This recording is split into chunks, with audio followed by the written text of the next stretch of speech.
चलें, ठीक है। आज जो है वो हमने कोसाइन रूल देखना है। कल हमने साइन रूल देखा था, ठीक है।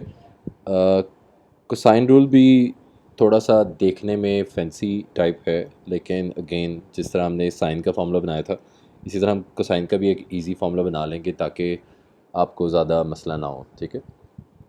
कोसाइन का जो वैसे एक्चुअल में फार्मूला है वो ये है कि C square equals to A square plus B square minus two A B equals to cos C बेटा।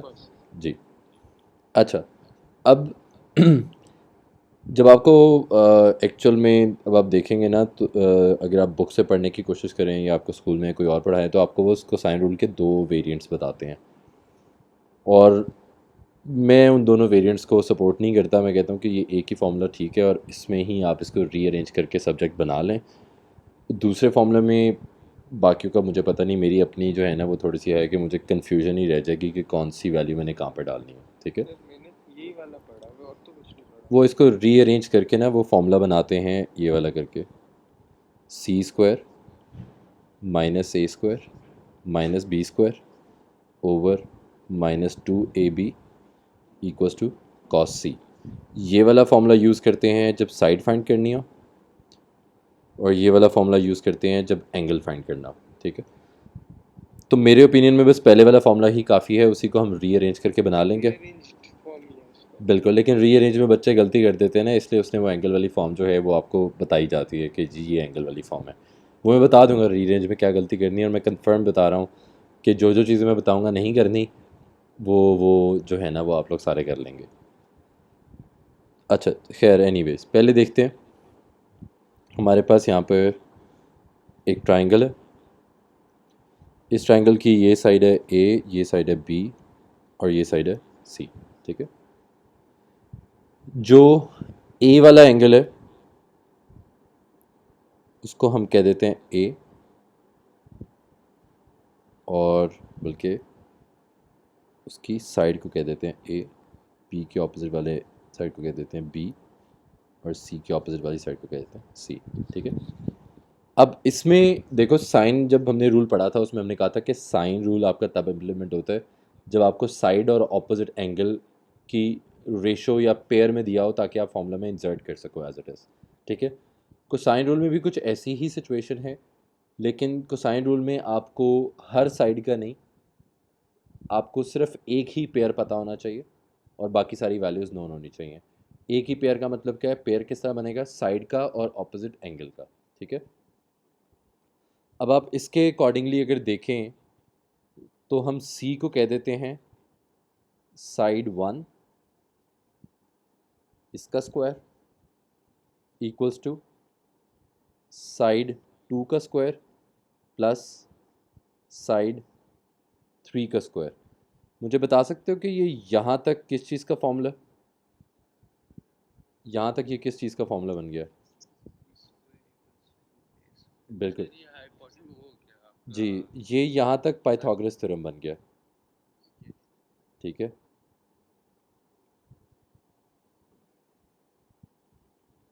ये पाइथागोरस थ्योरम बन गया। इसके अंदर जो एडेड पार्ट है वो क्या है? Minus two into side one, sorry, into side two और चलिए थी। थ्री का प्रोडक्ट। टू और थ्री का प्रोडक्ट था, मैं वन और थ्री का प्रोडक्ट लिख रहा हाँ था। हाँ हाँ हाँ। Equals to cos of opposite angle to side one, ठीक है। ये बेसिकली फार्मूला आपने याद नहीं रखना, फार्मूला आप यही याद रख सकते हैं, लेकिन ये उस फार्मूला की एक्सप्लेनेशन है ताकि जब आप वैल्यूज़ इंसर्ट कर रहे हो तो आपको पता हो कि आप कौन कौन सी वैल्यू कहाँ कहाँ पर आपने डालनी है। अब S one equals to S two का स्क्वायर प्लस एस थ्री का स्क्वायर माइनस उन दोनों का प्रोडक्ट, और कॉज किस एंगल का? उसके ऑपोजिट वाले एंगल का। किसके ऑपोजिट वाले एंगल का? इस साइड के, जो पहले वाली है। अब वो पहले वाली कौन सी साइड है आपकी अपनी मर्ज़ी, आप जिसको मर्ज़ी रख लें। अगर आप देखो तो यहाँ पर दोबारा क्या बन रहा है? साइड वन और उसके ऑपोजिट एंगल का पेयर। ये पेयर क्वेश्चन में बन रहा होगा और साथ 2 अदर साइड्स गिवन होंगी तो तब आपका काम चल सकता, ठीक है। क्योंकि अगर इससे ज़्यादा एक और एंगल गिवन भी हो गया ना तो फिर तो आपको परेशानी की ज़रूरत ही नहीं, फिर तो आप साइन रूल लगा सकते हो डायरेक्ट, ठीक है। क्योंकि साइन रूल में यही था कि एंगल और साइड का पेयर, एंगल और साइड का पेयर। अब इस ट्राइंगल के अकॉर्डिंगली देखें, इसकी सिचुएशंस देख लेते हैं। इसकी एक सिचुएशन है, सिचुएशन नंबर 1। इसकी सिचुएशन नंबर 1 क्या है? ऑल 3 साइड्स आपकी गिवन है, ठीक है। और उन तीनों में से किसी भी एक साइड के ऑपोजिट वाला एंगल आपने फाइंड करना है। Find one opposite angle such that no other angle is given। क्योंकि अगर एक और एंगल गिवन होगा तो वो दोबारा साइन रूल की सिचुएशन बन जाएगी, फिर को साइन रूल पे खपने की ज़रूरत ही नहीं है।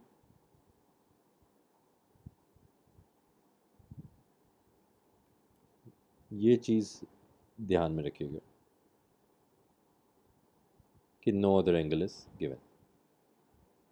अच्छा, इसमें बना लेते हैं, सिचुएशन बना लेते हैं। ये हमारे पास ट्राइंगल बन गया।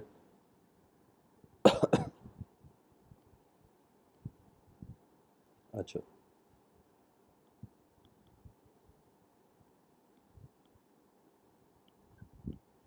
इसको क्या हो गया?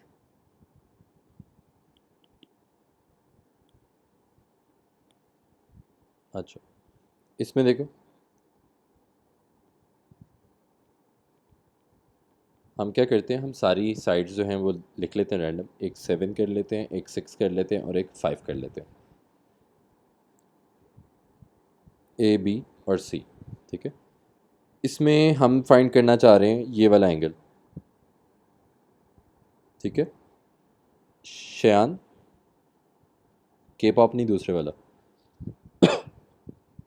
हाँ भी शहजादे, वो उसने सुनना ही नहीं है, वो तो सो गया। एबीएस,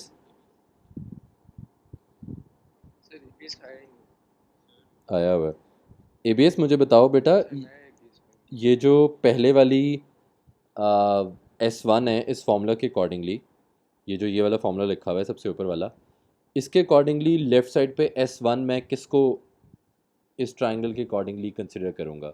7 को, 5 को या 6 को? सर S1 को आप 6 करेंगे, क्यों 6 क्यों करूँगा, बता सकते हो? ए बी के दरमियान। क्यों, वो क्यों?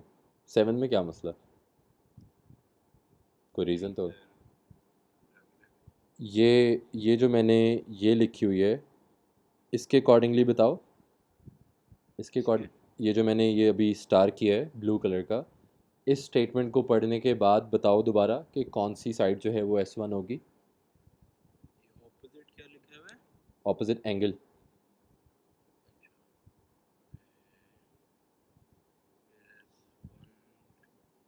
S1 5 होगी। तो आपकी साइड जो है वो आपके एंगल के साथ वाला पेयर बनाती है, ठीक है। तो आपकी S1 ये साइड होगी, विच मीन्स इसका स्क्वायर इक्वल्स टू जो आपकी बाकी दोनों साइडें हैं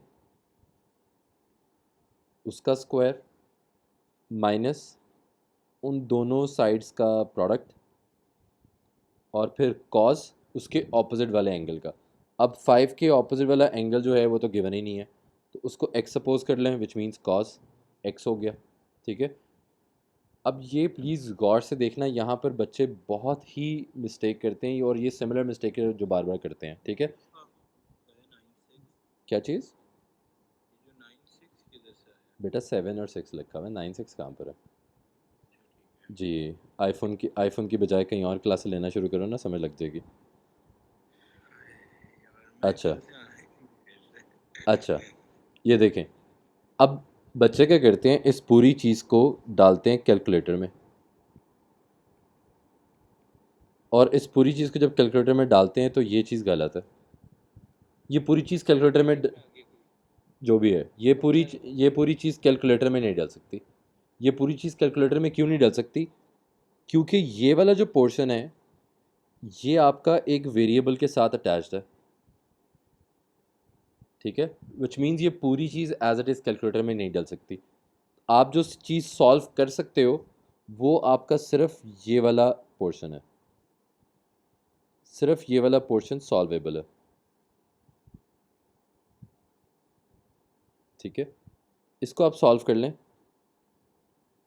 5 square is equal to 7 square क्या हुआ? 49 प्लस 36 माइनस 2 टाइम्स 7 इंटू 6 कर लें विच इज़ 84 कॉस एक्स। अब अगेन जब ये वाली चीज़ सॉल्व ही नहीं हो सकती तो प्लीज़ इसको कोशिश करें कि मत छेड़ें, ठीक है। इसको ब्लॉक लगा लें और इसको बेशक डू नॉट डिस्टर्ब पे लगा दें, ठीक है। अब जो आपकी बाकी वाली दोनों वैल्यूज़ हैं उसको उस तरफ मूव कर दें। अब कुछ ज़्यादा ये भी करते हैं कि इनको उस तरफ मूव करते हैं तो 84 के साथ वाला नेगेटिव साइन ख़त्म कर देते हैं। बेटा नेगेटिव साइन का इन दोनों वैल्यू से तो कोई ताल्लुक ही नहीं है। तो ये हो गया आपका 25 minus 49 minus 36 equals to minus 84 cos x. यहाँ से क्या वैल्यू बनती है? इसको सॉल्व करके मुझे बता दो। आज अहमद नहीं है तो किसी और को कैलकुलेटर पकड़ना पड़ेगा। सर हमजा का बार-बार मैसेज आ रहा है। उससे कहो कि उसने 10 मिनट कहे थे, 8:50 हो गए हैं तो मैं अब नहीं कर सकता। उसको मैसेज करने दो, रिप्लाई नहीं करो, अपनी क्लास पे फोकस करो। ये क्या बनता है? 25 minus 49 minus 36 divided by negative 84। कोई और भी कैलकुलेटर निकाल ले यार। ये बन गया 5/7 कॉस एक्स, और इसको आप एक्स को यहीं रहने दो, कॉस को दूसरी तरफ ले आओ, तो ये कॉस इनवर्स 5/7 बन गया, ठीक है। शिफ्ट कॉस इनवर्स आंसर, ये बन गया 44.4, ठीक है। ये आपका ऑपोजिट एंगल आ गया। इसमें अगर चीज़ कोई नहीं समझ लगी तो प्लीज़ पूछ लो जी।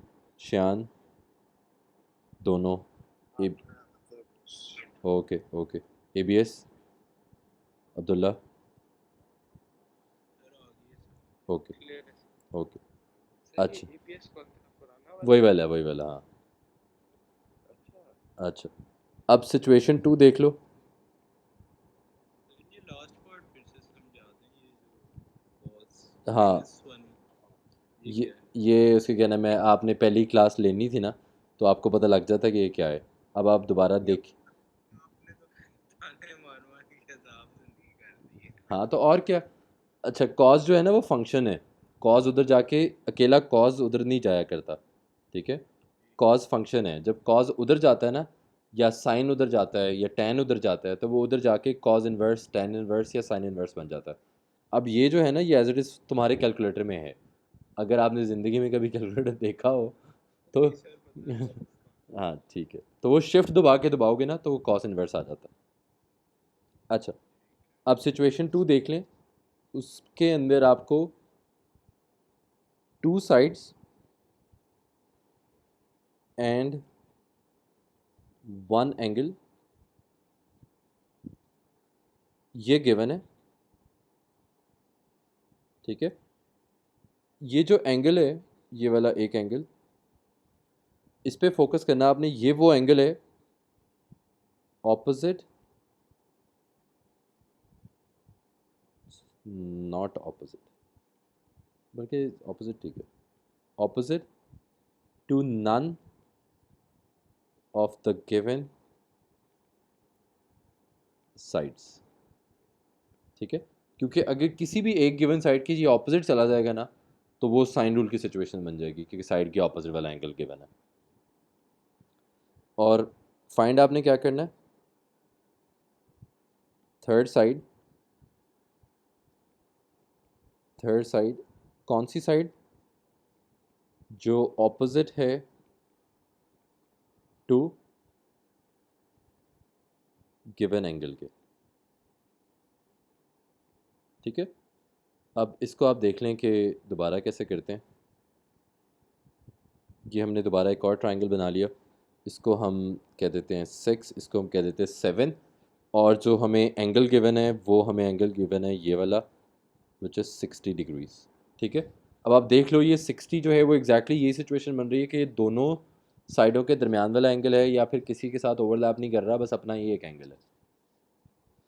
तो अब इसके अंदर क्या करेंगे, दोबारा शयान दूसरा छोटे वाला, बिल्कुल देखा वो समझ गया खुद ही, छोटे वाले शयान मुझे, मैं आपने शायद कहा था। अच्छा अच्छा शयान बेटा मुझे बताओ कि वो जो हमारा फॉर्मूला था वो फॉर्मूला याद है?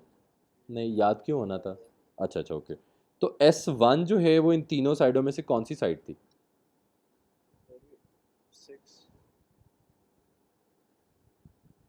सर एक्स X होगी सर मैं वापस बेटा, गुड बेटा। वो जो हमने S1 है ना वो हमने एंगल के ऑपोजिट वाली साइड कही हुई है, तो वो एंगल जो भी एंगल होगा उसकी ऑपोजिट वाली साइड होगी। अगर वो गिवन होती तो वो होती, अगर गिवन नहीं थी तो फिर वो X होगी। तो अब यहाँ पर क्या होगा, आपकी जो साइड है एंगल के ऑपोजिट वाली उसका स्क्वायर इक्वल्स टू दूसरी साइड का स्क्वायर प्लस 7 का स्क्वायर माइनस 2 इंटू इन दोनों साइड्स का प्रोडक्ट और cause opposite angle which is 60। हम यहाँ पर फॉर्मूला कौन सा यूज़ कर रहे हैं? कोसाइन रूल, वही वाला कोसाइन रूल दोबारा लिख देता हूँ। S1 whole square equals to S2 whole square plus S3 whole square minus 2 S2 और S3 का प्रोडक्ट और कॉस ऑपोजिट एंगल का, यार ये मेरे ख्याल एंगल की सिंबल नहीं समझ लग रही किसी को, ऑपोजिट एंगल टू S1, ठीक है। ये हमने फॉर्मूला यूज़ किया है तो इसके अकॉर्डिंगली सारी वैल्यूज़ हमने उसकी जगह पे डाल दी। अब अगेन इस वाले केस में ये वाला केस सबसे ईजीएस्ट केस है और ये मोस्ट ऑफ द टाइम्स जो है ये 3 मार्क्स का होता है, ठीक है। इसमें बताता हूँ मार्क्स की डिवीज़न कैसे है। इस केस में अगर कोई गलती कर देता है ना तो प्लीज़ यार मेरे सामने ना आना, नहीं तो मैं भी बिला वजह कत्ल कर दूंगा आपका, क्योंकि इसमें गलती बनती ही नहीं है। राइट साइड पूरी की पूरी आपने कैलकुलेटर में डालनी है और कुछ भी नहीं करना, पूरी की पूरी आप राइट साइड जो है वो एज इट इज़ कैलकुलेटर में डाल सकते हो। ये यहाँ पर सिर्फ वो बच्चे गलती करते हैं जिनको ना बिला वजह का मसला होता है कि जी पहले 6 स्क्वायर कर लें, फिर 7 स्क्वायर कर लें, फिर -2 कर लें, फिर -6 कर लें, फिर -7 कर लें, वो गलती करते हैं। अगर पूरी इक्वेशन लिख सकते हो कैलकुलेटर में तो कोई गलती नहीं होगी। पूरी इक्वेशन क्या बनती है? 6 square plus 7 square -2 into 6 into 7 into cos, अगर अलग अलग डालेंगे तो क्या फर्क पड़ेगा? सर अगर अलग वही ना, अलग अलग डालोगे तो मैं फिर आपको ज़िंदा नहीं छोड़ूंगा, बस ये, इससे ज़्यादा और कोई फ़र्क नहीं पड़ सकता। कैलकुलेटर में सारा इकट्ठे क्यों डालते हैं? क्या रीजन? मिस्टेक अब्दुल्ला बेटा, बॉड मैथ्स के नाम की एक चीज़ पढ़ी थी आपने? तो बॉड मैथ्स के अकॉर्डिंगली मल्टीप्लिकेशन फर्स्ट होती है, तो अगर आपने सॉल्व करना है तो फिर आप इसको सॉल्व करें पहले। अब इतने आप समझदार और इतने आप तेज़ तो हैं नहीं कि एग्ज़ाम में ये सब कुछ आपको याद रहे, तो बेहतर नहीं है बेटा पूरी की पूरी चीज़ कैलकुलेटर में डाल के टाइम बचा लिया जाए सर थोड़ा लेकिन सा। अगर अगर जैसे सिचुएशन 1 में तो सिचुएशन वन में तो हमें सिचुएशन वन में तो हमें पार्ट बाय पार्ट इसलिए करना था क्योंकि हमें उसे रीअरेंज करना था। यहाँ पर ऑलरेडी सब्जेक्ट बना हुआ है, यहाँ पर ऑलरेडी सब्जेक्ट बना हुआ है, तो बिला वजह का काम करने की ज़रूरत नहीं। x is equal to √43। Sir वैसे आप सिचुएशन 1 एक दफ़ा दिखा देंगे हाँ हाँ उसके मैं बाद दिखाता करना हूँ, हाँ ये लो ये लो। दिखा दें नहीं नहीं मैं दोबारा करवा देता हूँ। इसमें सिचुएशन वन में हमने ये कहा था कि तीनों साइडें गिवन है और जो ऑपोजिट वाला एंगल है वो फिगर आउट करना है। तो ऑपोजिट एंगल अगर आपने फिगर आउट, हाँ तो वो जो जो भी एंगल हमने फाइंड करना था उसके ऑपोजिट वाली साइड को पहले लिख दिया और मैंने लिख दिया। हाँ बोलो। आप मुझे एक और चीज़ बताएं हमने सर कौन से थे सर जी जी सर फिर हमें 2 ये वाले ना, आपने कहा था ये वाले ना, सिर्फ पहला, जी जी जी, हाँ आपने कहा था सिर्फ पहला वाला याद हाँ हम लोग खुद ही से रीअरेंज हाँ, करते हैं। क्योंकि देखो ना, फिर रीअरेंजिंग में बच्चे ज़्यादा वो नहीं करते लेकिन हैं, सही से अहमद देखो देखो ना, दूसरे वाले फॉर्मूला का मसला तुम्हें लग नहीं रहा कि सी कौन सी साइड है, ए कौन सी साइड है, बी कौन सी साइड है?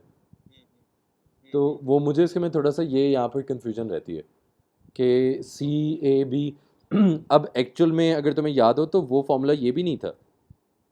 वो फॉर्मूला जो इसको एक्चुअल में नीचे वाला नेगेटिव साइन ऊपर मल्टीप्लाई करके फॉर्मूला बनता है A square plus B square minus C square over 2ab हाँ हाँ हाँ इक्वल्स टू हाँ कॉस सी। ये वाला फॉर्मूला बनता है कॉस एक्चुअल वाला, ठीक है। जी मुझे इस फॉर्मूले में ज़्यादा कन्फ्यूजन लगती है। मैं कहता हूँ कि मैं भूल जाऊँगा कि ए कौन सा है, बी कौन सा है, सी कौन सा है। तो अगर तो आप ध्यान से रीअरेंजिंग कर सकते हो तो बेहतर है कि आप यही कर लें, एक ही फॉर्मूला याद रख लें। अदरवाइज़ पेपर में जितने फॉर्मूलाज हैं और जितनी स्ट्रेस होगी ना, इतने सारे फॉर्मूलाज नहीं याद रखे जा सकते। अच्छा आप बस सिखा देंगे कैसे आपने रीअरेंज किया था ये बस एक कि पहले जो नंबर्स थे उनको सॉल्व कर लिया, वो लिखा हुआ है सॉल्वेबल। दूसरे वाला अच्छा सॉल्वेबल नहीं, क्योंकि उसके साथ वेरिएबल अटैच्ड हुआ हुआ है। कॉस एक्स आपने हाँ, अच्छा और ये, वही माइनस हाँ, साइन और ये था जो पूरे का पूरा मैंने बॉक्स बनाया हुआ है इसको कैलकुलेटर में नहीं डालना, क्योंकि उसके साथ वेरिएबल ओके लगा हुआ है, ठीक है। पर ओके उसको आहिस्ता आहिस्ता रीअरेंज करके उधर तो चीज़ें मूव कर लें। सर आपने पहले 7 6 स्क्वायर को मल्टीप्लाई किया फिर इसको वहाँ लेकर गए हाँ ठीक है और फिर सर हम लोग ऐसे नहीं कर सकते 49 प्लस 36 पहले करते हैं फिर उसको हाँ माइनस करते हाँ हैं हाँ हाँ, कर सकते हो। हाँ यहाँ पर बेटा कैलकुलेटर आपके अलावा कोई और यूज़ करता नहीं ना, तो फिर मैंने एक दफ़ा यूज़ करना था तो मैंने वो कर लिया।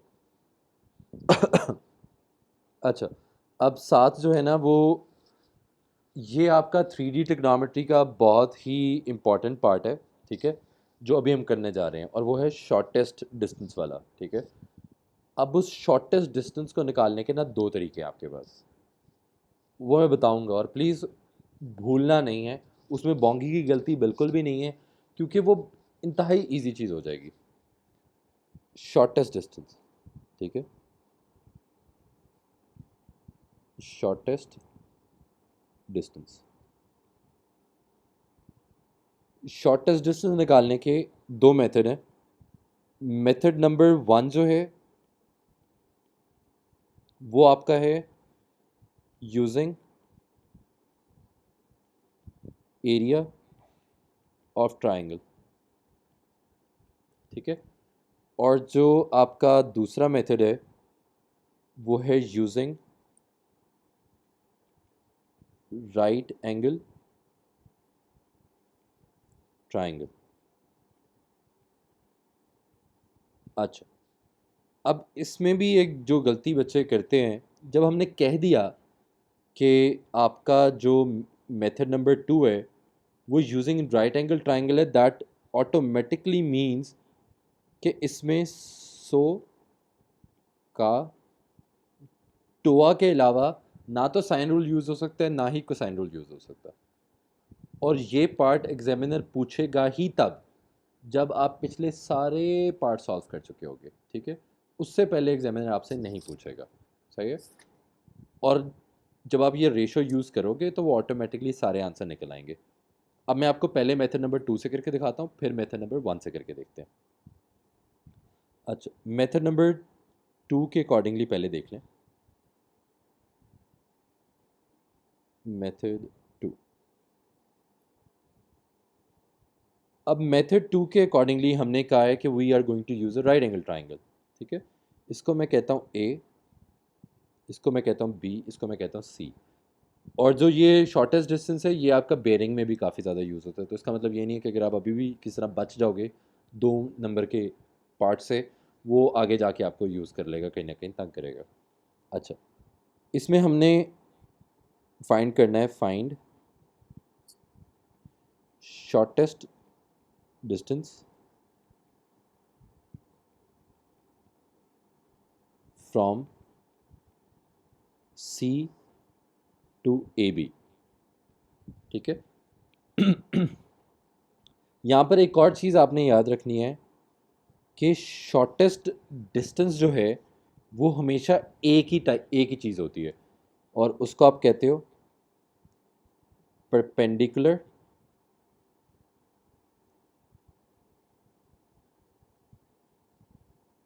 हाइट, ठीक है, या फिर आप इसको कह सकते हो परपेंडिकुलर लेंथ, क्योंकि वो भी हाइट ही होती है। अच्छा, अब लेट्स से आपको क्वेश्चन में आपने ये फाइंड किया 6, ये फाइंड किया 7 और ये आपने फाइंड किया 15। ये एंगल आपने, बल्कि मैं आपको कह देता हूँ, ठीक है, ये आपका क्वेश्चन था कि जी आपने शॉर्टेस्ट डिस्टेंस फाइंड करना है from C to A B, ठीक है। क्वेश्चन को थोड़ा सा मुश्किल बनाना, गौर करना। अब हमने कहा है कि शॉर्टेस्ट डिस्टेंस का मतलब होता है perpendicular length, which means C to A B के दरमियान यहाँ पर, सर सी से शुरू के 6 के करीब कोई लाइन। बिल्कुल, यहाँ पर परपेंडिकुलर लेंथ बनानी है या बनी होनी चाहिए। अगर नहीं बनी हुई तो अपनी मर्ज़ी से ड्रॉ कर लें। तो हम क्या करते हैं, हम सी से शुरू करते हैं और ये हमने ड्रॉ कर ली, ठीक है, और परपेंडिकुलर लेंथ है तो ये यहाँ पर 90 डिग्री पे मीट कर रही है। इसके 90 डिग्री पे मीट करने का ये मतलब बिल्कुल नहीं है कि ये बाइसेक्ट कर रही है। बाइसेक्ट मतलब दोनों इक्वल पार्ट्स में नहीं डिवाइडेड, ठीक है। और ये भी लिख लो, डज नॉट, सर दोनों इक्वल पार्ट्स में divide नहीं होते हैं, ये भी बात। जी, मैं अगला आपसे यही पूछने लगा था कि ये इक्वल पार्ट में कब अहमद डिवाइड करती है, एक परपेंडिकुलर लेंथ कब डिवाइड किया करती है इक्वल पार्ट में बेस को, ये हमने डिस्कस किया है। हाँ अब्दुल्ला, अब्दुल्ला आपकी परपेंडिकुलर लेंथ कब बाइसेक्ट करती है, वो कौन सा स्पेशल केस था? क्या मतलब सर? ये जो हमने परपेंडिकुलर लेंथ ड्रॉ की है हमने अभी, हमने ये पहले डिस्कस किया हुआ है कि एक पर्टिकुलर केस है जिसके अंदर ये परपेंडिकुलर लेंथ बेस को इक्वली डिवाइड कर सकती है। वो सर आपने बताया था 90 डिग्री एंगल भी हो जाते हैं। नहीं, शान के पॉप, सर अगर दो लाइंस एटलीस्ट। Very good. जब आपका आइसोसेलेस ट्रायंगल हो, जब आपका आइसोसेलेस ट्रायंगल हो, सिर्फ तब जो है वो परपेंडिकुलर बाइसेक्टर बन सकती है। सर ये कहे दो लाइंस की सेम लेंथ हो, ये कब कहा था? तो सर वो आइसोसेलेस नहीं होता जब दोनों मैंने कहा ये कहा कब है? अभी मैं कह रहा था दो लाइंस के हाँ, वो तो आपने वो, हाँ लाइन नहीं ठीक, नहीं नहीं और फिर उसको पूछ लिया। बेटा जो जो थप्पड़ लड़ाई के बाद याद आए ना वो अपने मुंह पे मार लेने चाहिए। अच्छा ठीक है, सही है, ओके। इक्विलेटरल पे भी होता है। इक्विलेटरल में भी होता है ऑब्वियसली, इक्विलेटरल आइसोसेलेस की मतलब और प्रिसाइज टाइप है। अच्छा खैर, अब इस केस में ये इक्वली डिवाइड नहीं करेगी, तो इक्वली डिवाइड नहीं करेगी तो ये राइट एंगल जो ट्राइंगल बन गया, विच मीन्स हमें पता है कि सोकाटोआ लगेगी, लेकिन इसका मसला क्या है कि हमें एंगल कोई भी नहीं पता। तो इस राइट एंगल ट्राइंगल में अक्लमंदी ये है कि या तो आप ये वाला एंगल फाइंड कर लें या फिर ये वाला एंगल फाइंड कर लें। जो दूसरे वाला एंगल है सी वाला, वो फाइंड करना बेवकूफ़ी है। क्यों? इंटीरियर एंगल वो जैसे कि ये फाइंड कर, सेंटर नहीं वो बेवकूफ़ी है ना, वो फाइंड करने की ज़रूरत ही नहीं है, क्योंकि अगर आप सी फाइंड कर लोगे ना तो सी जो है वो दोनों ट्राइंगल्स के दरमियान में डिवाइड हो रहा है। तो आपको क्या पता कि वो एक ट्राइंगल में कितना है और दूसरे ट्राइंगल में कितना है, तो वो इक्वली डिवाइड ही नहीं हो रहा, तो आपका उसका कोई यूज़ ही नहीं होगा। तो इससे बेहतर है, क्या करना है? हमने फाइंड करनी है परपेंडिकुलर, बिल्कुल परपेंडिकुलर लाइन बिल्कुल बिल्कुल, हमें इसकी वैल्यू चाहिए। तो उसके लिए हमें दोनों में से कोई एक एंगल निकालना है। श्यान, कोई से इन दोनों में से ए या बी निकालने के लिए, कोई सा भी एक एंगल निकालने के लिए कौन सा रूल यूज़ करेंगे, साइन रूल या कोसाइन रूल?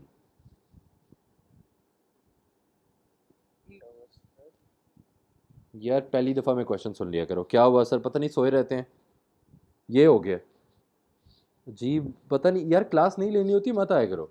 यार सर ले रहा हूँ तो भाई मैंने क्वेश्चन एक दफ़ा पूछ लिया, अब आंसर कर दो, सुना ही नहीं है। दोबारा। नहीं यार दोबारा नहीं, इतना टाइम नहीं है मेरे पास। अच्छा ये और ये का क्या पूछा साइन होगा साइन। अच्छा ठीक है, हम जो है ना वो कोसाइन रूल यूज़ करेंगे, तीनों साइडें जो है वो हमें गिवन है और हमने कोई सा भी एक एंगल फाइंड करना है। अब डिपेंड करता है कि हम एंगल कौन सा फाइंड करना चाह रहे हैं। मैं ये वाला एंगल फाइंड कर लेता हूँ। अगर मैं ये वाला एंगल फाइंड कर रहा हूँ तो यहाँ पर 7 स्क्वायर आएगी, क्योंकि एंगल की ऑपोजिट वाली साइड का पेयर, ठीक है। तो ये 7 स्क्वायर हो गया इक्वल्स टू बाकी दोनों साइडों का स्क्वायर बारी बारी, -2 into 15 into 6 into cos x. अब सर इसको हमारे पास ये राइट एंगल आ गया था तो हम इसको डायरेक्ट सोकट ओवर से क्यों नहीं कर लेते? एंगल पता किस तरह लगाओगे सोकट ओवर? अच्छा सर, एंगल ही ये नहीं वाला पता ना। एंगल। हाँ, तो 7 स्क्वायर 15 का स्क्वायर क्या होता है? I think 2 to 5। अहमद यार चेक करते रहना। और ये होता है 90 टाइम्स टू 180 कॉस एक्स। तो 49 minus 2 to 5 minus 36 divided by -180 equals to cos x. Ahmad answer बताओगे क्या आता है?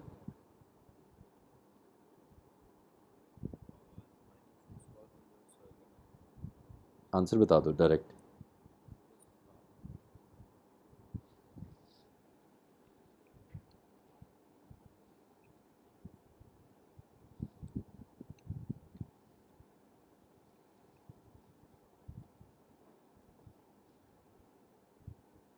कोई और भी कर ले यार, कोई यार, क्योंकि ना मैंने माशाल्लाह एक गलती कर दी है। आपने -180 डाल दिया। नहीं नहीं, वो तो ठीक है, वो -180 ही आता था। इस साइड को 10 कर लो तो कैलकुलेशन ठीक हो जाएगी। मैथरलैंड क्यों आ रहा है? हाँ ना, वो मैं बताऊंगा बाद में। वो बताया हुआ है तुम्हें, वो भी याद नहीं है। अच्छा वो आंसर नेगेटिव नेगेटिव वो नहीं इनवर्स हो सकता नहीं, वो मसला नहीं है। तुम पहले ये कर लो, मैं बताता हूँ फिर। -100 -36। हाँ, क्या था? है।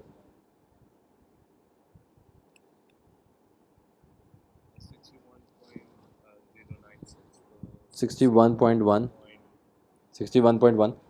अब अब्दुल्ला देख रहे हो, अब ये एंगल जो है वो हमारे पास निकल आया है ये 60। तो अब जो है तो ये ना एंगल हाँ था ना दूसरी साइड थी बिल्कुल। इसलिए हम नहीं निकाल तो अब ये एंगल के साथ एक सेकेंड, ये जो एंगल है इसके साथ वाली साइड है ये वाली, विच इज़ एडजेसेंट।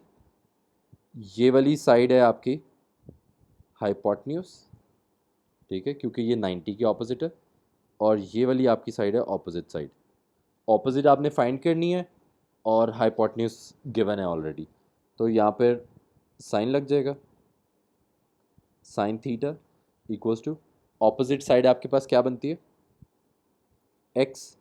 हाइपोटेन्यूज आपके पास 10, तो साइन 61.1। अहमद जल्दी करना, x/10, तो x is equals to 10 multiplied by sine 61.1। यहाँ से हमारे पास आंसर आ जाएगा।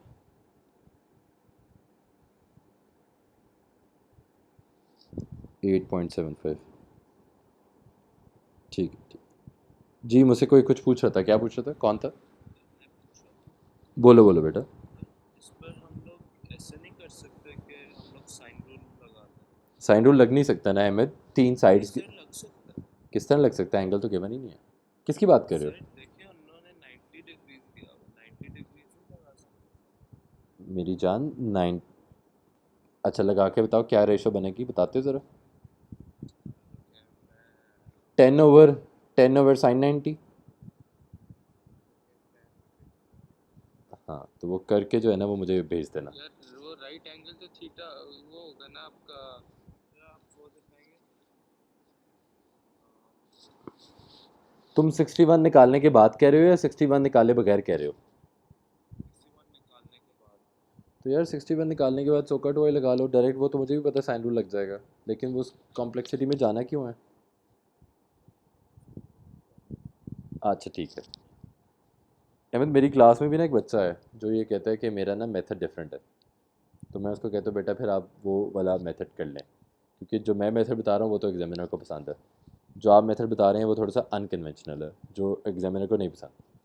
जब राइट एंगल ट्रायंगल बन गया तो सोकट ऑयल लगेगी, क्योंकि जो आप कह रहे हो उसमें ये है 10/sin 90 equals to x over. जी, और sin 90 क्या होता है? तो एंड पे वही बात आ गई यार, तो 100 का टोआ लगा लो, वो ज़्यादा इजी नहीं? हाँ हाँ, तो वही बात हो जाए, बिल्कुल, जो जो दिल करता है यार अहमद, आपको कौन रोक सकता है? अच्छा अब जो आपका एरिया वाला मेथड है वो देख लें। एरिया वाले मेथड के बाद आप कहेंगे सर ये वाला पूरा मेथड जो है ना वो ज़्यादती थी, ये इतना बड़ा मेथड नहीं होना चाहिए। 1/2 into a into b into sin something. Okay, अच्छा, ये आपकी ए है, ये आपकी बी है और ये आपकी सी है, ठीक है। आप फॉर्मूला देख लो ध्यान से, जो एरिया ऑफ ट्राइंगल है, ये कौन से ट्राइंगल्स की हम बात कर रहे हैं अभी? सिर्फ राइट एंगल ट्राइंगल्स की। जो राइट एंगल ट्राइंगल्स हैं उनका फॉर्मूला है 1/2 बेस इंटू हाइट, ABS। मैं क्वेश्चन यहाँ पे पूछ सकता था, मैंने पूछा नहीं, मैंने कहा चेक कर लूँ, जाग रहे हो? जाग रहा हूँ ओके, लेकिन इतना पहली क्लास नहीं ली इसलिए थोड़ा बहुत समझ नहीं आ रहा वैसे। वैसे इसका पिछली क्लास से कोई ताल्लुक नहीं है, जो नहीं समझ आ रहा वो पूछ लेना फ़ौरन ही। सर आपने कराया था पहले 100 का टोआ, वो भी मैं भूल गया हूँ। ओह अच्छा अच्छा, इस तरह की बातें मतलब समझ आ रहे लेकिन वो थोड़ी थोड़ी बातें ओके ओके ओके। अच्छा, कल आएंगे तो। जो नॉन राइट एंगल ट्राइंगल्स हैं उनका फॉर्मूला है 1/2 साइड 1 साइड 2 और साइन ऑफ मिडल एंगल, ठीक है। जो आपकी दो साइडें हैं उनके दरमियान में जो एंगल बन रहा है ना, वो आपका एरिया में कंसिडर होगा, ठीक है। अब आप यहाँ पर ध्यान से देख लें कि एक ये साइड और अगर एक ये साइड है, इन दोनों के दरमियान में जो एंगल बन रहा होगा वो आपका होगा इंक्लूडेड एंगल होएगा, ठीक है। तो लेट्स से इसी क्वेश्चन को देखते हैं। 7, 6 और 10 था ना, 7, 6 और 10, ठीक है। ये जो आपका 7, 6 और 10 है, अगेन इसमें मसला अभी भी वही है कि एरिया ऑफ ट्राइंगल आपको फाइंड करने के लिए मिडल एंगल चाहिए, ठीक है। ये नॉन राइट एंगल ट्राइंगल है, विच मीन्स पहले वाला इस पर फॉर्मूला नहीं लग सकता, आपको इधर वे इसके अंदर मिडल वाला एंगल निकालना पड़ेगा। तो सिंस हम वहाँ पर ऑलरेडी कोसाइन रूल लगा चुके हुए हैं, तो हम कोसाइन रूल लगा के ये वाला एंगल फाइंड कर चुके हुए हैं विच इज़ 61.1, तो हम इसी को यूज़ करके एरिया निकालते हैं। अब एरिया ऑफ ट्राइंगल यहाँ से क्या बनेगा? एरिया ऑफ ट्राइंगल 1/2 इंटू साइडें कौन सी लेंगे? अगर दरमियान वाला एंगल गिवन है आपको तो ये दोनों साइडें होंगी, तो दरमियान वाला एंगल आपके पास साइन 61.1 है, एक साइड 6 है और दूसरी साइड 10 है। इसको अब आप सॉल्व कर लो, इसको सॉल्व करके मुझे आंसर बताओ क्या आता है।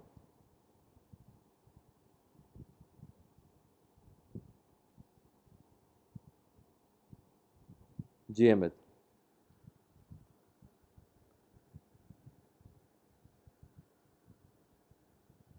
आप 30 into sin 61।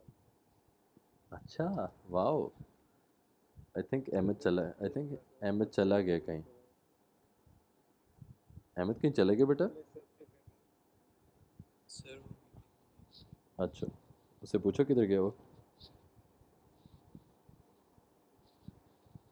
ये 26.26 आ गया, ठीक है। ये एरिया आपका आ गया 26.26। अब मुझे एक चीज़ बताएं कि आपका ट्राइंगल है एक ये वाला, ठीक है। इस ट्राइंगल का आपने एरिया फाइंड कर लिया। अब ये ट्राइंगल को मैं ऐसे रखूं या इस ट्राइंगल को ऐसे रखूं या इस ट्राइंगल को ऐसे करूं या इस ट्राइंगल को जितनी दफ़ा मर्ज़ी रोटेट कर लूं, क्या इसका एरिया चेंज होगा रोटेट करने से?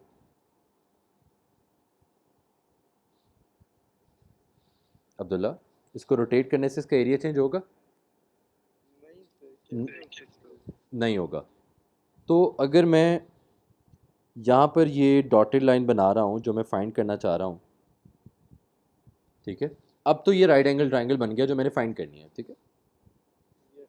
अब इस राइट एंगल ट्राइंगल पे मैं फॉर्मूला लगा सकता हूँ पुराने वाला कि area is equals to 1/2 base into height. Area मेरे पास क्या है 26.26, 1/2 मल्टीप्लाई बाय, अब बेस इन तीनों साइड में से कोई भी हो सकती है, लेकिन जो हाइट मैंने फाइंड करनी है उसके अकॉर्डिंगली बेस कौन सी बनती है अब्दुल्ला? 6? नहीं सर, मुझे नहीं समझ ये वाला पार्ट मुझे नहीं समझ नहीं, मैंने परपेंडिकुलर हाइट फाइंड करनी थी ना, जो कह रहा था सी से शॉर्टेस्ट डिस्टेंस ए बी तक फाइंड करो, Yes. तो उस हाइट के अकॉर्डिंगली बेस कौन सी बनती है ट्राइंगल की? 6 ही बनती है ना। अगर 7 को बेस कंसिडर करते तो बी से हाइट ड्रॉ करते ना, Yes sir. ठीक है। तो बेस आपकी, हम ये फाइंड नहीं कर चुके हैं? बता रहा हूँ, ये हो गया। इसको ज़रा सॉल्व करके मुझे आंसर बताओ क्या आता है। 6 into 7 b into h 6 into 7 नहीं, 26.6 मल्टीप्लाई बाय 2 डिवाइड बाय जो भी है। मैं कह रहा हूँ बेस और हाइट ये 6 और 7 होगा ना। नहीं, हाइट तो हमने फाइंड करनी है। अच्छा, और बेस आपकी 6 होगी। हाँ,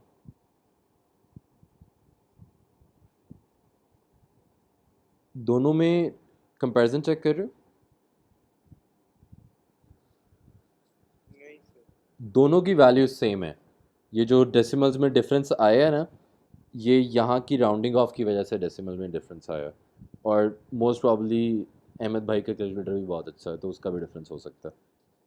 बट अब्दुल्ला आप कह रहे थे कि हमने फाइंड कर चुके हैं बेटा, ये दो मेथड है ना, मेथड 1 मेथड 2। अब एक पार्ट में लेट्स से वो आपको एक क्वेश्चन में पिछले पार्ट में already area of a triangle find करवा चुका हुआ है 1/2 ए बी साइन थीटा के थ्रू, ठीक है। अब वो अगले पार्ट में आपसे आके कहते हैं कि आप जो है ना वो उसका परपेंडिकुलर अच्छा, तो फाइंड आगे कर दो, वर्किंग करनी तो पड़ेगी। बेसिकली आपको तब सिर्फ ये वर्किंग करनी पड़ेगी, तब आपको राइट साइड वाले की ज़रूरत नहीं पड़ेगी। और अगर वो पिछले पार्ट में ये एंगल फाइंड करवा चुका हुआ है तो तब आपको सिर्फ सोकाटोआ लगाने की ज़रूरत पड़ेगी और कुछ नहीं पड़ेगी। तो अब ये डिपेंड करता है कि आपकी गिवन सिचुएशन पे आप दोनों में से आपको कौन सा याद रहता है और आप कौन सा लगाना चाहते हो। अगर आपने एक लगा भी लिया है तो आप इधर वे दूसरा वाला करके साइड पे अपना आंसर चेक कर सकते हो कि आंसर पास पास आ रहा है कि नहीं आ रहा। अगर आंसर पास पास आ रहा है विच मीन्स आपकी वर्किंग ठीक है, अगर पास पास नहीं आ रहा है विच मीन्स आपने कोई ना कोई गलती कर दी है।